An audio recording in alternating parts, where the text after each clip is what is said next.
In order to qualify for the Biletnikoff Award, the foundation specifies that a candidate must be a receiver and play at an NCAA Division I school. The Biletnikoff Award recognizes the outstanding receiver, not merely wide receiver, in college football. Any player, wide receiver, tight end, slot back, running back, is eligible for the award. He must display leadership and self-discipline and have a significant positive impact on his team's success. And he must display a commitment to be the best player he can be. Every time I see Fred, I see film of him in playing days, it reminds me of everything that's great about the game of football, and especially college football. Fred, thank you again for everything you've meant to us.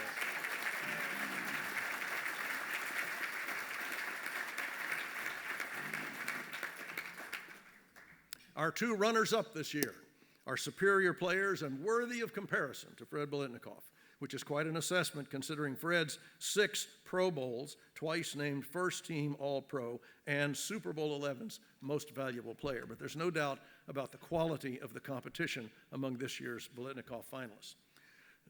Now, just a personal note here.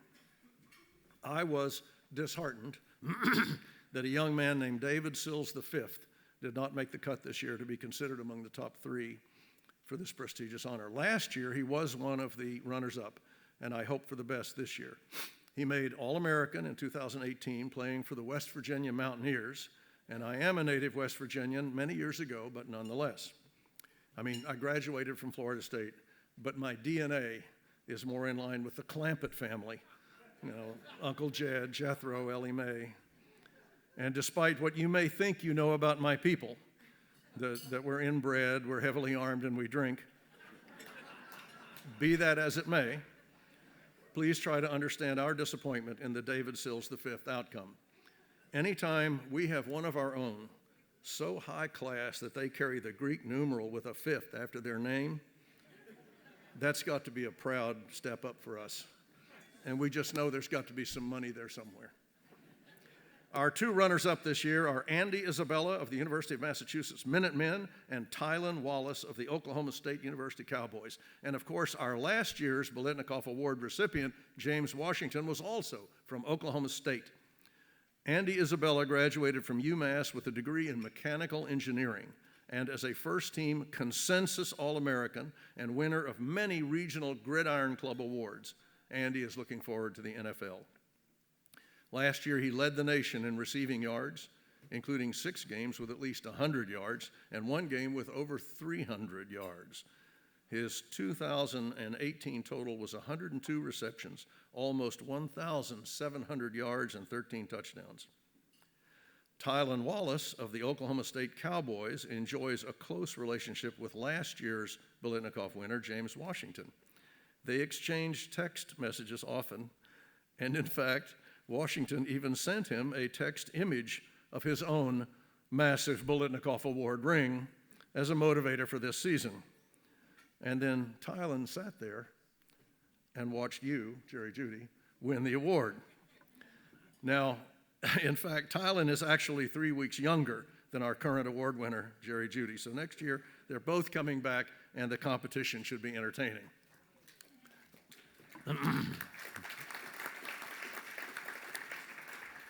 Tylan was named first-team All-American and first-team All-Big 12. He had 86 receptions for 1,481 yards and 13 touchdowns. He is majoring in kinesiology, and his twin brother, Trayson, also plays wide receiver for the Cowboys.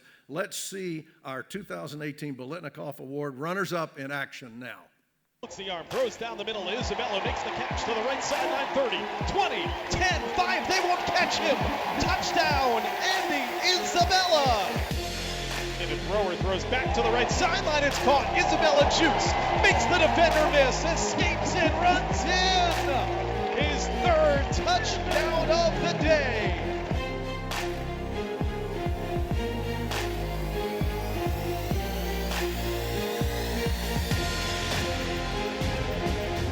Pass to the near side, caught by Isabella, runs through a tackle, cuts to the middle. Isabella is in. Touchdown, UMass.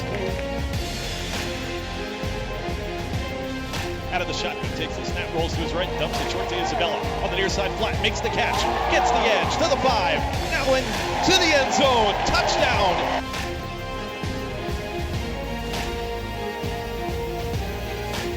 First and 10 at the 39. Here's the snap and a deep ball, right side for Isabella, makes the catch, hits the pylon, touchdown Minutemen. Takes the snap from the 37 of Ohio, throws down the middle. Bullet pass caught at the 10. Isabella running through and in. Touchdown, Andy Isabella.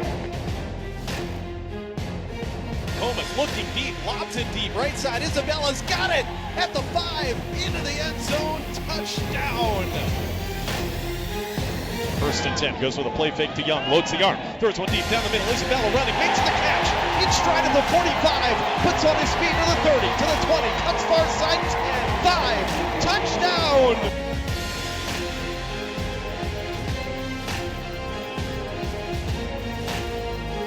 Second and 4, shotgun snap, and a pass to the near side as a bubble screen to Isabella, makes the catch, got a block out in front for Palmer, gets the right sideline, 40, 30, 20, 10, 5, Isabella!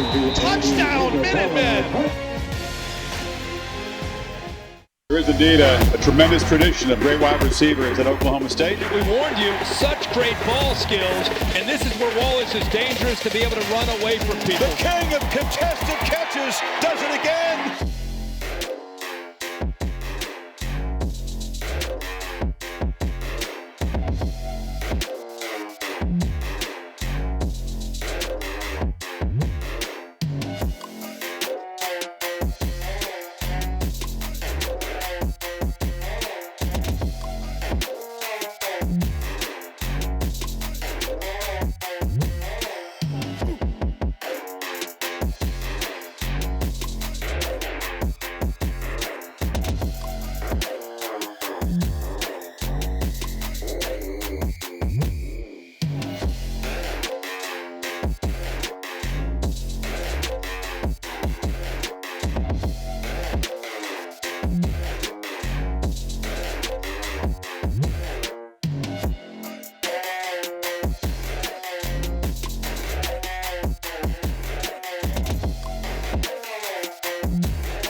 It's now my honor to introduce our special guest, humanitarian Aaron Matthew Taylor.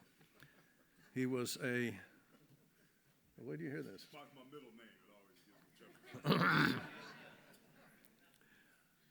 He was a two-time Consensus All-American and team captain, was an Outland Trophy finalist, and the Jim Parker Award winner and the Lombardi Award winner at Notre Dame. First-round draft pick, 6 years as a star in the NFL, including 2 Super Bowls and a Super Bowl championship with the Green Bay Packers. He is married to former 2-time Olympic beach volleyball star and 4-time Bulgarian national champion Svetlana Yanchilova. Yeah, thank you. Очень хорошо. All right. They are blessed to have 2 sons and a daughter, and I thought it was interesting that Svetlana played her college volleyball in Moscow. But that's Moscow, Idaho, at the University of Idaho, where she was an academic All-American. Aaron Taylor's day job, figuratively, is a college football analyst for CBS Sports. He also worked for ABC as co-host with familiar names John Saunders and Craig James. In this 25th year of the Biletnikoff Award, Aaron Taylor may turn out to be the most unique guest we've hosted. And his story and his view of his purpose in life may be a more poignant and a more powerful lesson for our young scholarship winners than any previous speaker. By the time he was 28 years old, he was retired. He had the money to support his family and live a life of independence that everyone could envy. But he felt uneasy. He knew he was defining success by how other people measured it. He was surrounded by all of the energy and glamour of New York City, host of a network college football television show. But the question in the back of his mind persisted. What are you doing with your life? He started teaching. He earned several multi-subject teaching credentials, and he began teaching English to kids in South America. Life isn't lived on paper, he says. I was genuinely hoping to change the world one runny nose at a time. His compulsion to do good, if we'll call it that, came from his mother. It's in my DNA, he says. My mother was a single parent who literally brought home birds with broken wings, and she rooted for the Indians in the old Western movies. Marty, his mother, was a pediatric intensive care nurse at Children's Hospital in Oakland for 25 years, followed by another decade as foster mom for drug-addicted babies. Aaron makes decisions quickly. That's the story of my life, he says. Whenever I make a decision that I believe has been divinely planned, it happens very quickly and it unfolds in a beautiful way. One day, while walking in Greenwich Village, he decided on the spot to create the Aaron Taylor Impact Fund and to donate his entire salary from ABC to support it. All of this serves to shed light on his decision to catch a plane to Sri Lanka 30 days after the most destructive tsunami waves in recorded history swept across the Indonesian continent, killing 250,000 people and wiping out 250 towns and cities. I didn't even know where Sri Lanka was, he says. I didn't have a place to stay. I didn't know anybody there. I put $30,000 in my pocket and I trusted it would all work out. He knocked on the door of the United States Embassy and said, I'm here to help. Fortunately, someone there was a Packers fan, and they recognized him. They're everywhere. He says he was always open to fans at Notre Dame. He did charity work, all the things that players are expected to do. But even then, I was missing the point, he says. The point of service is service. And in my case, an unintended consequence is that it tends to come back to me tenfold. The more I am of service, the more I just seem to receive. It's almost as if it is designed that way. So please join me, if you will, in welcoming this incredible humanitarian, model student athlete, and great American, Aaron Matthew Taylor.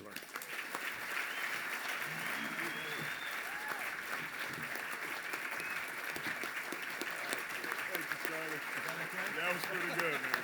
You're up. Thank you. Thank you. Oh, man. Well, my wife said the over and under on me crying was going to be about 3 minutes, and I might come up short on that one tonight, so I'm just warning you. What an incredible night we've had so far. I know it's been a little bit of a long night, but it's been an impactful and a meaningful night, and I promise the next 2.5 hours of me speaking will go by very, very quickly. I want to start out tonight giving gratitude for the opportunity to come here and just share a little bit of what my story is, what I'm about, and kind of what it was like, what I did about it, and what it's like now. And that starts with you, Walter. We bumped into each other down in Atlanta at the ESPN Awards show and just started, shooting the breeze. And, one thing led to another. And he said, man, I'd like to have you come up and talk sometime to our group at the Biletnikoff Award. Would you be willing to do that? And growing up in Oakland, California as a Raider fan, I'm like, heck yeah, I'll come do it. So in the event I suck tonight, it's Walter's fault. So since I arrived here in Tallahassee, the hospitality has been outstanding. So there's some people I want to thank. First, Roger and Donna Champion for opening up their home. Great host last night. Thank you, guys. I guess the best way to describe their house is humble opulence, if that's an actual word or concept there. But John and Sharon Harris have kind of been my consiglieres and my personal Uber. But more than that, they've been great people to just sit and have some conversations with and just experience what this whole weekend is about. And finally, Tyler Houston, who drove me to the event tonight. We had a good little chat, and it's just, everybody's just been so great. I enjoyed meeting Zach and all of our scholarship honorees. It's just been an outstanding night. I'm excited to be here. We have a Gold Jacket Hall of Fame wide receiver.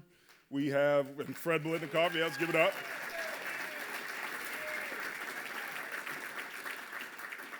we have a prestigious award winner and an outstanding collegiate wide receiver in Jerry Jeudy from the Alabama Crimson Tide that's here.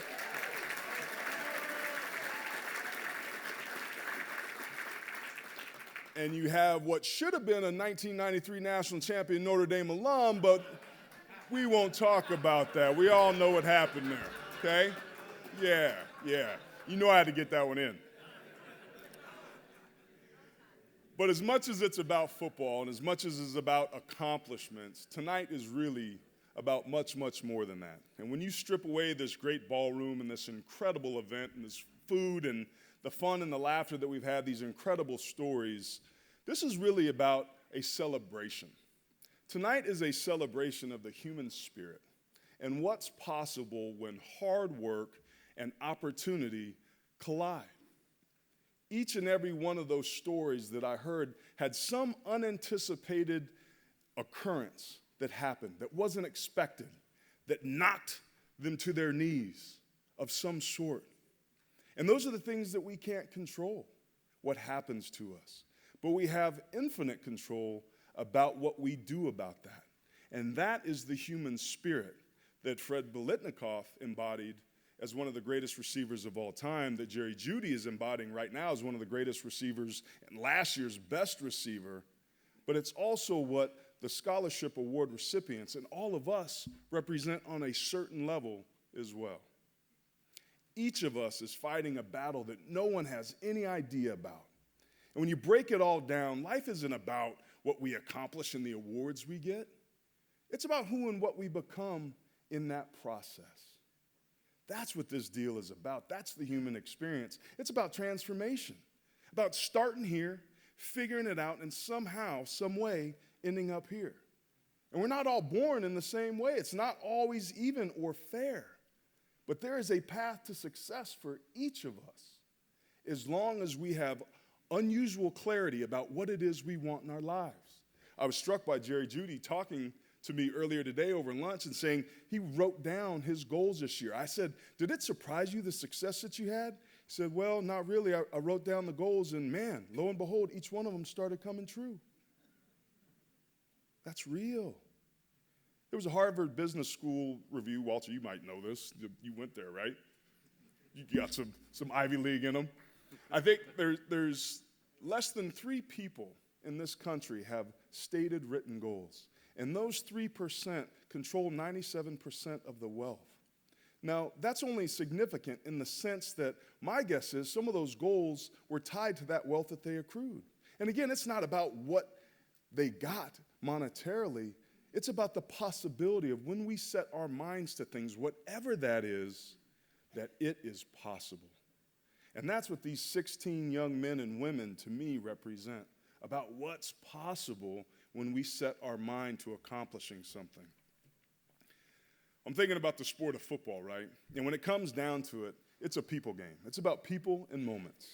And one of my favorite people of all time was my left tackle, Bruce Wilkerson. And I'll never forget one of the biggest moments we had in the Super Bowl. Now, Bruce was this big old dude from Tennessee. Had these big old long arms, these long legs, and this big old booty. Now, that was important because those things are important for offensive linemen to have leverage, right? And he had this big old butt, and he was shaped like a teardrop, so that was his nickname. We called him Drop. Now, what I loved about Bruce is that he had a terrible, terrible speech impediment. But it didn't faze him. When we would go out to the clubs, the bars at night, he'd be the first one in. Woo, woo, woo, woo, woo, woo. What's up, girls? He didn't care. So here we are in the Super Bowl. It's in the third quarter. The game is not decided yet. It's still a close one. And I grew up in the West Coast system underneath Mike Holmgren. And one of our running plays was called Power. And in football, you have acronyms that we use to communicate lots of information very quickly. So one of those that are tied to the power call is a cow call. It's an acronym, COW. It stands for the center on the weak side linebacker. It's a cow call. So if the tackle comes up to the line of scrimmage and he can't get through, he makes a cow call and basically switches assignments with the center. The center goes up and gets him, and the tackle blocks down, and they switch roles. Happens very quickly. So here we are in the third quarter of the Super Bowl. Favre gets up underneath center, Frank Winters, and starts his cadence. Bruce right away realizes that he needs to make a cow call. Favre comes up. Blue 52. Blue 52. Moo, moo, moo, dog, moo.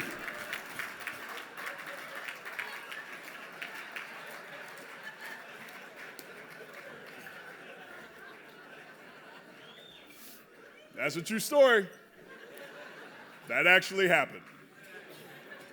What makes it even more remarkable is I think we got 4 yards and converted the first down. So I come back to the huddle, and there's tears streaming down my face. And we're saying, what the hell? Did somebody make a moo call? What was that? So I kid you not, for the next 2 years in the West Coast system that I was in Green Bay, in all of our playbooks, it changed from a cow call on a power play to a moo call. And that was Bruce Wilkerson. He had a speech impediment, but he did not let that define or defeat him. His decision-making, his ability to, on the spot, to be able to work around something that was a physical ailment of his came up huge in a huge moment. That's what these young men and women are doing tonight. They figure it out. They find a way. And so did Bruce. Moo. I want to tell you guys a story about two friends that I've known for a long time that I grew up with in the San Francisco Bay Area. I was born and raised in San Francisco, lived in Oakland until I was 8 years old. And these two dudes were like frickin' frack. They were similar in almost every way. Same age, same height, always played together. And they also grew up in a household without a dad. And that was tough on them, but they made the best of it and powered through. By the 7th grade, these guys had earned quite the reputation of being the class clowns. They had a ton of friends, so they were kind of like likable mischief makers, but still getting in some trouble. They were similar in almost every single way, except for the paths they took. And this is where that story starts to differ. Because right before 8th grade, one of the friends moved away. And he was always moving, it seemed. The new kid in school, new friends, new routine, new teachers, new everything. He struggled. Complicating matters was the fact that he had been sexually molested by an adult male family member when he was young, and he stuffed all those feelings. He didn't know what was going on with that, what to do with it, what to make of it. But he carried on. One thing led to another. He started hanging out with the wrong crowd. His grades dropped. He got kicked out of the house, got kicked out of the school, and he was going nowhere. That kid had lost hope. Now, the other friend, on the other hand, that cat was the lucky one, or so it seemed. That kid had a vision, and that friend was the one that knew exactly what he wanted, had stated written goals that he had written down, and was willing to sacrifice everything to accomplish it. What he was not willing to sacrifice was what he wanted most for what he wanted right then. So he stayed determined. And of course, that kid had to make sacrifices. He couldn't go out to the parties or hang out with the friends or drink on the weekends like some of the other kids did. But he had a vision and he knew what he wanted. Well, as you would expect, that kid had a tremendous amount of success. Actually graduated from high school with honors, then went to college, who somebody paid for, graduated in 3.5 years from that college, and his first job he ever got out of college, at 21 years old, he was making a 6-figure salary. And now that friend is enjoying a life in every possible way that is his dream life. That friend wouldn't change a thing about what his life is. He was a resounding success. Now, what's interesting to me in that story is that the friend that was really successful still stays in contact with the friend that took the other path, the conditioned path, the path that he thought he had to take. And I often think about those guys, because when I look back on my own story, I'm like, man, I could have been either one of them. And I was. Both those kids I just described were me. The DNF student, no hope, the dad that left, all the adversity, being the new kid, being mixed, so I wasn't black enough, wasn't white enough, I was too white, I was too black. That was me. Kicked out of school, kicked out of the house. The other kid with the vision, the dream, who knew what he wanted, that was willing to sacrifice, that was me too. Two friends, two paths, two very different results for one big reason. One of those friends knew that we are the architects of our lives, that we build its foundations and we choose its contents, that everything we think or say or do is a brick that we pick up or not and put it on that foundation. One of those friends knew that and the other one didn't. But I'm glad they're still friends, because that's a story that's repeated itself throughout my life. We are able to control how we respond to the events in our lives. We can't control what happens to us, but we can respond and control what we do about it. And I'm thankful that in certain circumstances, I have made the right choice, and I'm enjoying presently the outcomes of those.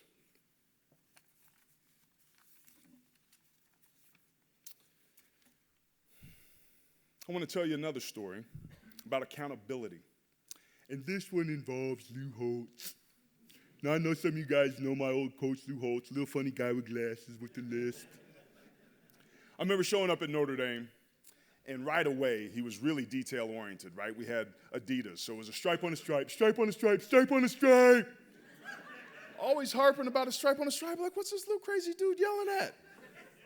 Well, I would learn several weeks later that he was having us focus on lining up in the huddle with a stripe on a stripe because he wanted us keyed into details. That if we were thinking about where our feet were lined up and the 3 Adidas stripes were lined up, then maybe we'd go to the line of scrimmage and think about where our hat placement was, whether or not we were going to take a 4-inch or a 6-inch step, whether that step was going to be flat or was going to be at a 45-degree angle. He was teaching us how to dial in to the details, that the details make the difference. The biggest difference, over and over and over. So when I was a sophomore, I started, and it was tough, man. There were some times I didn't know whether the play was going left or right, didn't have any idea what was going on. And it was late in the year, and we had this Thursday All-American scout team guy that was going a little bit harder than I wanted him to, right? So I kind of shut it down a little bit. Quarterback comes up, once again, right? The cadence started. Blue 52, set hut, boom. Guy slants inside, hits the running back in the backfield, boom, knocks himself down. Holtz runs over, Aaron Taylor, get out of my drill, get out of my drill. I'm like, well, why are you yelling? I got it, coach, leave me in there. Get out of my drill. So the backup player comes in, you get out of the damn drill too. So he gets kicked out. Run the play again as if Aaron Taylor's in there. Well, there's 10 people in the offensive huddle, so people don't know what the heck is going on, right? So they line back up. There's only 10 people in the offensive huddle. The tackle's lined up to the center.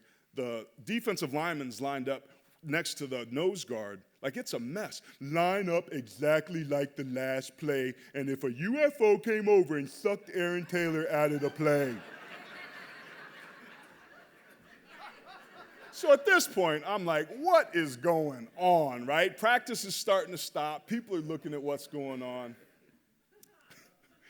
Run the play. Blue 52, set hut. Defensive lineman comes across the line of scrimmage. Pow! Hits a running back, 3-yard loss. And Coach Holtz comes running over to me, grabs me by the face mask, and says, see, Aaron Taylor, doesn't matter whether you're in there or not. No difference.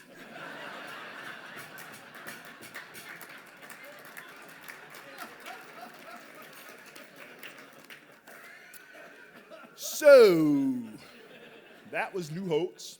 But there was a method to his madness. And what he was teaching me and the entire team in that moment is that people depend on us. And that I needed to be accountable and responsible. And that when I did my job, things worked out. And if I didn't, other people paid the price. I didn't know that prior to that moment. But that's something that gets me on airplanes and helps me fly to Sri Lanka. I do my part. That's why I go down to South America. I do my part. I'm also trying to make up for my 20s and 30s, which were a little questionable too. hoping that the ledgers balance out when I get upstairs, you know what I'm saying? But I call it the spiritual fruitcake, right? I have freely received, so I freely give. And the more I find that I do that, the more I see it come back. So you guys are here with an opportunity to help make a difference and continue to make a difference in the lives of young people that otherwise might not have the opportunity that they do. I sat at a crossroads as a kid. I could have went either way. And by hook or by crook, somehow something intervened in my life where I started making the right choices and going down the right path because I had the opportunity. We've been here a long time tonight. It's another story for another night. But there were invisible doors that opened and chance encounters, one after another, the second I became clear about what I wanted. It was if he was waiting. Take it. And I did. One of the greatest coaches I ever had a chance to be coached by was a man by the name of Joe Moore. Charlie mentioned him earlier. He's my position coach at Notre Dame. Coached for 18 years, most notably at the University of Pittsburgh, University of Notre Dame. In those 18 years, he sent 52 players to the NFL. That's almost 3 per season. Stop and do the math in modern-day football. Unprecedented, won't happen again. We're talking gold jacket guys, Russ Grimm, Bill Fralick, Mark May, Stepnowski, Jim Sweeney. There's a litany of guys that Joe coached. Joe's mastery was that he got us to be the best version of ourselves, often against our own will. He's famous for saying there's no greater joy in life than moving a man from point A to point B against his will. When I created that award for him, I did some research and I heard another version of that same quote, which was there's no greater joy in life than moving a man from where he is to where he doesn't want to go.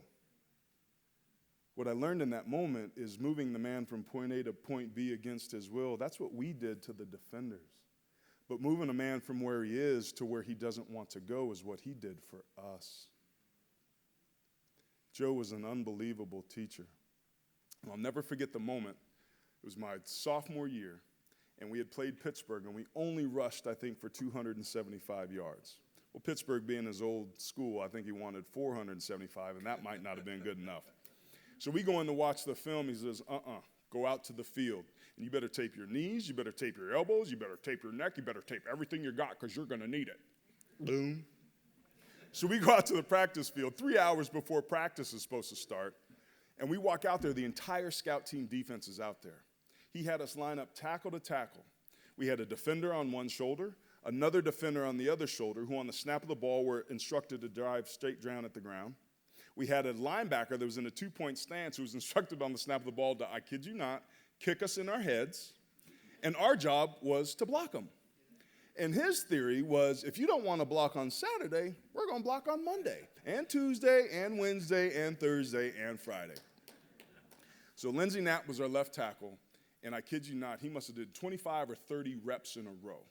And I know we just had dinner, but his dinner didn't stay down, let's say.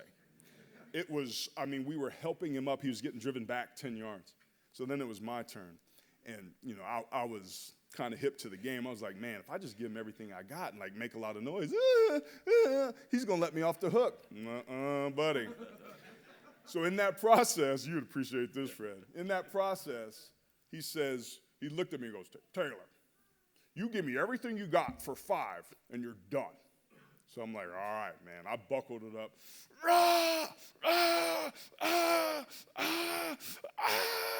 Did my 5. I scrambled up. He looked at me and go, 5 more. 5 more, 5 more, 5 more, 5 more. I must have did 50 reps. I think he was particularly pissed at me that day. So all that was before practice started. Then we go through practice, which was just a waste of time at that point for the offensive line, and it was what it was. So fast forward to my senior year. And there's kind of a rite of passage where you go out for burgers and beers with him and kind of talk about all the ways that we kind of concocted to be able to kill him or cut the brake lines on his car and put sugar in his gas tank and, tell war stories, right? It was just rite of passage. And during that meeting, he called me over and said, hey, Taylor, come over here. I'll go over and yeah, coach. He's like, you remember that day we did the toughness drill, the 3-on-1? yeah. He's like, you know why I did that? And I don't want to tell you what I said why he did that, what I thought. But I said, no, I don't. He's like, you remember how you would look at me with those puppy dog eyes? Am I done? And I'd look at you and I'd say, 5 more. You remember that? I said, yeah, where's this going? He said, you know why I did that? I said, no. He said, I did that because I wanted you to know at some point in the fourth quarter, your junior or senior year, when we needed a first down to get the drive and you were tired, that you would remember that moment and know that you had 5 more in you. And the reason that I did that was so that when you're done with football and you become a father or a husband or an employee and the world's going against you and you don't think you have any more to give, that you would remember that day and know that you had 5 more in you. Good coaches are good teachers. Without me realizing it, Joe taught me about what my potential was. I had no idea. Thank God, God has never given me what I wanted because I'd have been selling myself short. Joe, on some level, knew that. And he opened my eyes to possibility and what we're all capable of doing. Just like Charlie with his great stories, recounting the incredible tales of 16 brave men and women, and the rest of us in this audience that have fought and battled demons successfully to do our own journey from where we are to where it is we want to be. So I want to finish tonight by reading something that was written when we created the Joe Moore Award. We use this as our own North Star. It's been personally rewarding for me to be here tonight because I'm watching the gold standard of football banquets. I'm looking at the potential of what an organization of volunteers, people that are committed to changing the world and making a difference. This is what the Joe Moore Award is going to aspire to be. And you guys should all be commended for your role in that tonight. Yeah.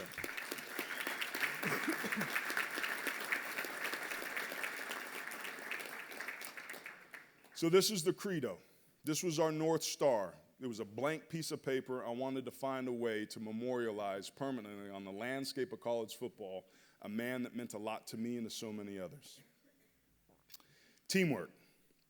It's what defines football as a sport, and it's displayed in its greatest glory, in its most profound necessity in the play of the offensive line.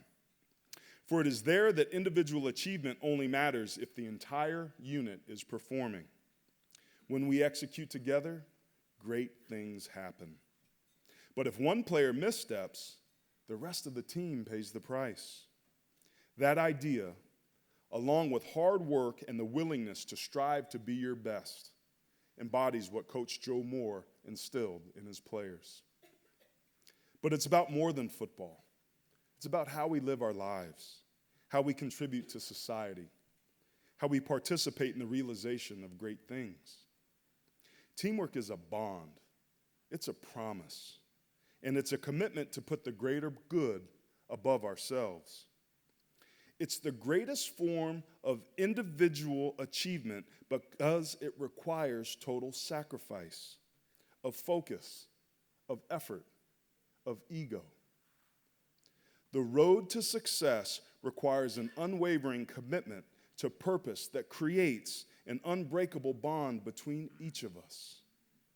And it makes that success and that bond one of the greatest achievements on the planet. In the end, I, like the rest of us, I am because of us.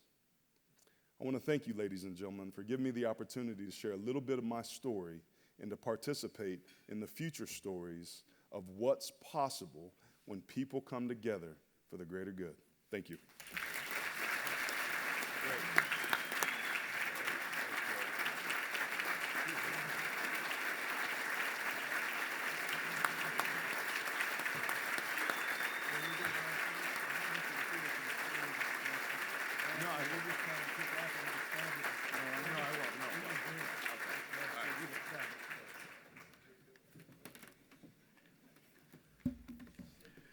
Well, now it is my great honor to introduce our 2018 Fred Biletnikoff Award winner, Jerry Judy of the University of Alabama, Crimson Tide. And there you go. There's a phrase that I especially like, and I believe it applies perfectly to Jerry Jeudy. It is the proposition that just as iron sharpens iron, one man also sharpens another. That seems to be the philosophy that Jeudy has embraced, and a master strategy that has guided him since his early childhood, both physically and academically. Jeudy worked out every day with first-round draft pick Calvin Ridley when they were in the 10th grade, and they still keep in touch. His Deerfield High School coach, Devin Glenn, noticed Jeudy's ambition for not just being the best, but for using competition to define himself. Glenn says, it's like he feels I'm going against guys who are 5 stars and I'm taking it to them. I can do it. Coach Glenn noticed something else too, what he characterized as an increased focus on athletic excellence, he said, translated over into the classroom. He said Jeudy called him before the Under Armour game, complaining that about a B plus he received in one class, and that had to be a mistake. Glenn said the teacher looked at it again and agreed that it had been the result of a calculating error and changed the grade to an A. Coach Glenn said, it's not that he got straight A's, it's not so much that he got straight A's, it's that Jerry started hanging out with other friends who nursed the same aspirations. His attention to detail had gotten so fine that every little thing mattered. His childhood friend and Atlanta Falcon, Cal Ridley, says, Jerry's a great player. He works hard and deserves everything coming his way. Just seeing him grow and becoming the player he is the exciting thing. The player he is. What kind of player is Jerry Jeudy? Well, to begin with, he's the kind of player who was named MVP of the Alabama spring game as a freshman. Keep in mind, he's only a sophomore. He won't be 20 years old for another 2 months. He ended this season with 68 catches, 1,315 receiving yards, and 14 touchdowns. Going into his junior year, he is already a consensus All-American. Now, the term consensus All-American designates a player who's been named first-team All-American on at least half of the recognized lists. Jerry Jeudy is first-team on all of the recognized lists. Walter Camp, Associated Press, Sporting News, American Football Coaches Association, Sports Illustrated, all of them. At Alabama, Jerry Jeudy has the chance every day to work out against 5-star defensive backs and to compare himself to other 5-star receivers. That is what he has always wanted, and that's what he has always tried to do. His coach said, Jerry Judy's not just a great kid. He is a once-in-a-lifetime talent. Now, let's watch our remarkable 2018 Biletnikoff Award winner in action. Oh, we had the crew with it. We had the crew with it. Woo!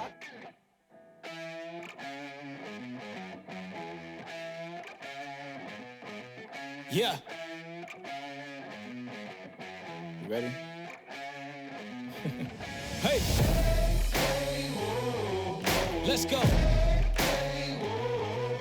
Back. The RPO and a dart thrown to Jeudy, and Jeudy on the run. Yo, once again I'm back around. Real shit back in Great move by Jeudy at the 35. Still on his feet. Broke another tackle and Camps down at the 25-yard line. Everybody looking down. Everybody get red when you drown, huh? Look at me, Doug. Goes deep for Jeudy. On the money. Touchdown, Alabama. Go to school to make a living. Or teach yourself to make a fortune. For the score. 81 yards. He'll throw back to the corner of the end zone. Touchdown, Alabama. Jerry Jeudy. I'm at my. Welcome back, Jerry I'm at my prime. Whoa. Have I gone too far? Do you detect something different? If you look inside my head, would you say something's missing? If you could give all your riches just to say the word, would you risk it? These politicians so old, can't tell if they're dead or they living. Better ask Kathy Griffin. You know I like to raise stakes. We was always taught to hit the gas, we ain't even know they made breaks. We control our own fate. Down the middle of the field, Jeudy's got it. Watergate. I don't need your mandate. Don't need you to elevate. I'm about to detonate, cause I'm at my prime. It's a downfield shot. Jerry Jeudy, the target. He's got it. I'm at my Answer quickly. Touchdown. I'm at my prime. Said I'm at my prime. Jerry We at our prime. Wow.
like to ask Jerry and Fred and Aaron if you would step down to the stage here, please. And I'd like to ask Professor Manley to come to the front as chairman, and he will present the trophy. If you all just step down there and let you and Walter stand on either side of the thing, and then Fred will ask you first. I'm gonna ask you first. Okay, right here. No, just going down on the stage there. I'll get you.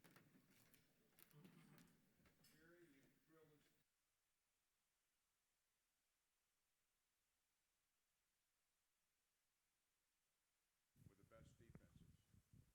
On behalf of the trustees and talented supporters of the club, I present you the 2018 Biletnikoff Award for your stellar play.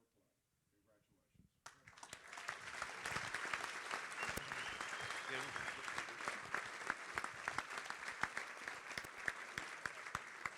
I got it. And as you know, we like to have a little back and forth play here. Jerry, your coach Glenn said the great receivers like Judy are one-cut guys.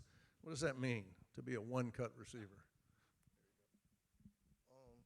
Just being motivated to be like the best player that I can be, the best player and student athlete I could be, just to help my team win and be successful in life. I was impressed that you sang along. You knew the words to the fight song. That's good. I like that. Fred, where's Fred? Yes, sir. Fred, you're just overwhelming. Over the course of the last 25 years, 230 deserving young people who likely never would have a chance to go to college or trade school now have been given that opportunity. Did you ever foresee this as a result of your fame and the name Fred Biletnikoff? Never. You know, you go out in life and you, like Aaron was saying to everybody, you do so many things and you don't realize exactly what you're doing.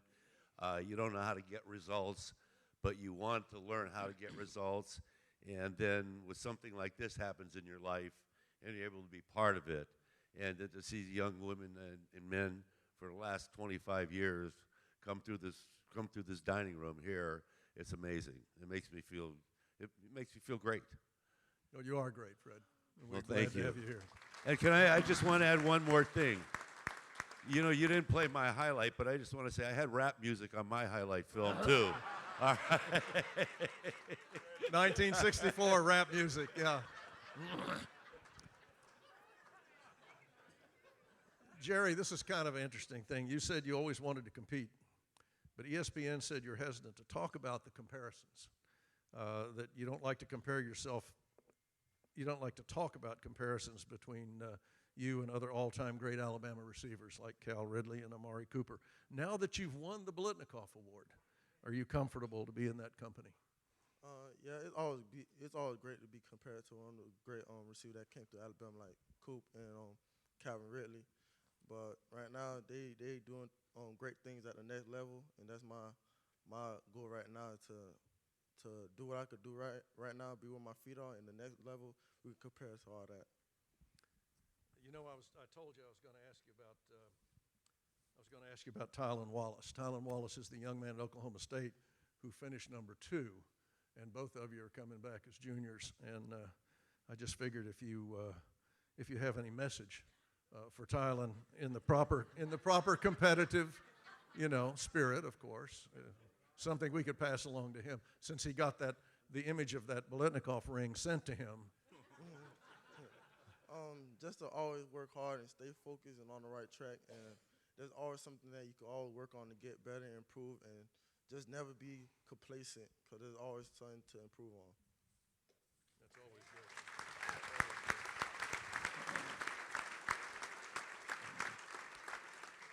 Fred, it's been a long time since you suited up, and Hell of a long time.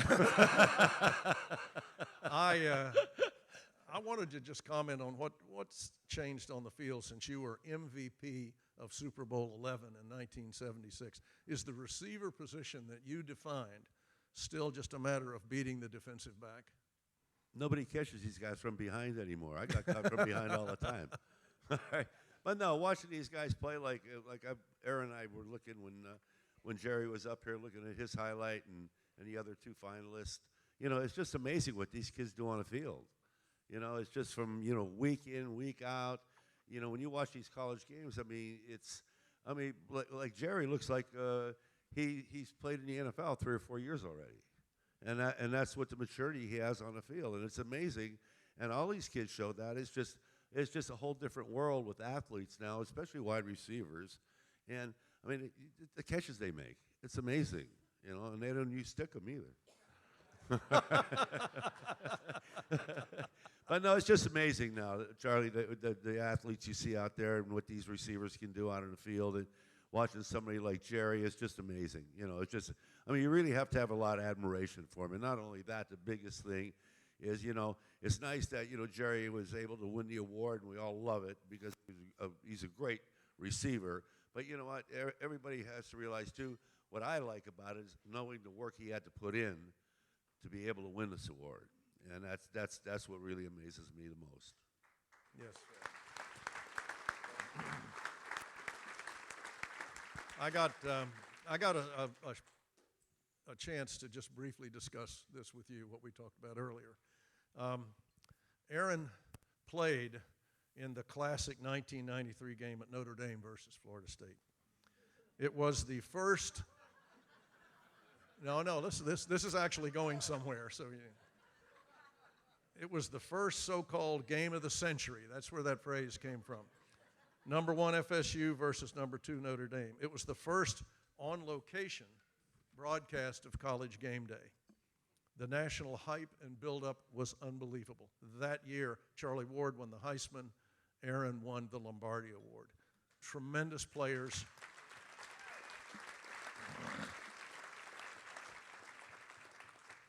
It was well-deserved. All of the honors on both sides are well-deserved. Notre Dame won the game, and then the rankings flipped, and Notre Dame became number 1, and FSU dropped to number 2. The season continued, and at the end of the year, FSU won the national championship, finishing number 1, and Notre Dame finished the year at number 2. But there was tremendous. I'm going to give you the mic in a second. Yeah, all right. Okay. But there was tremendous controversy because that year, at the end of the year, after the bowl games, after everything, 3 teams finished the season undefeated, and none of them were Notre Dame or Florida State. Yet we were number 1 and number 2 at the end of the year. So my question to you is, did that game lead 20 years later to the college playoff system? And comment about anything I've said, if you would, please. All right. Yeah. Thanks, Charlie. Just want to let you know I got 3 plays left in me, and I thought I was about to have to use one. If you want to keep reading that. First and foremost, that was an incredible game. And had we played that game right here out there, it might have been a different story, and we knew that. And real quick story about just how fast and talented. Derek Alexander was on that team. Derek Brooks, of course. William Floyd, Warwick Dunn. I mean, it was a talented team with more speed than we had seen all season long by a lot. I'll never forget, Coach Holtz brought us in. He's like, man, I'm not going to lie to you. This is the fastest team I've ever seen on tape. It's going to take a Herculean effort for us to even keep it close. So we go into our meeting room, and Joe Moore, who was a little contentious with Holtz, goes, I'm not going to lie to you. The little jerk with glasses may be right. This is a pretty good team.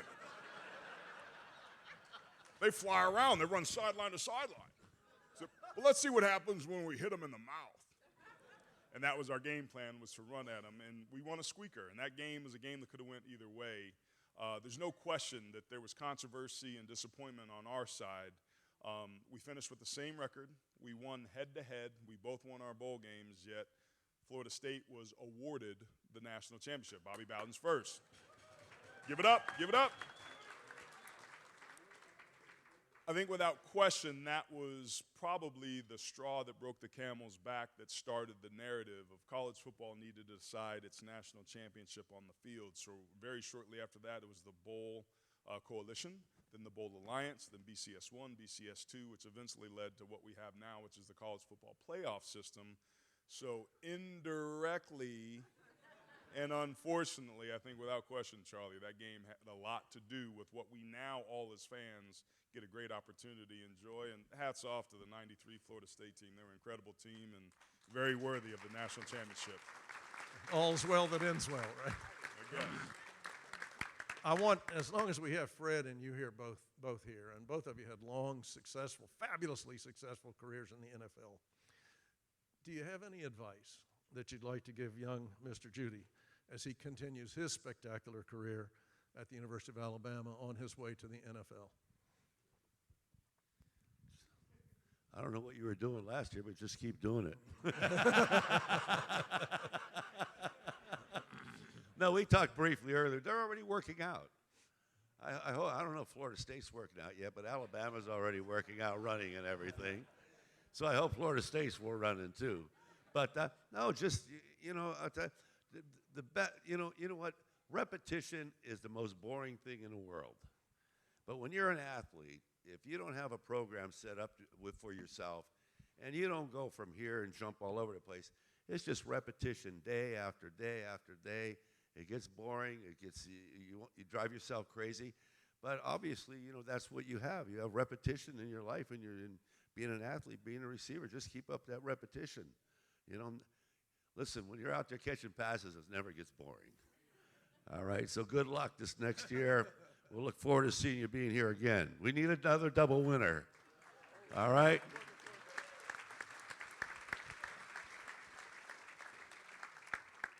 I'll just share briefly. I've been fire hosing Jerry as much stuff as I could all day long, knowing that at that age I wouldn't listen to any of it, but hopefully at some point it'll sink in just like I did, and it'll start to make sense. But I think the first thing I shared was you're going to be an ex-athlete a heck of a lot longer than you're ever going to play. And planning on that and starting that preparation now is going to allow you to get to wherever it is you want to be. And it's really important and clear that you're doing your goals and those sort of things, because if you don't know where you're going, any road you take will get you there. So it's important to know where it is you want to be. My agent, Don E., represents Tom Brady, gave me great advice. It was the first advice he gave me, and I still use it to this day.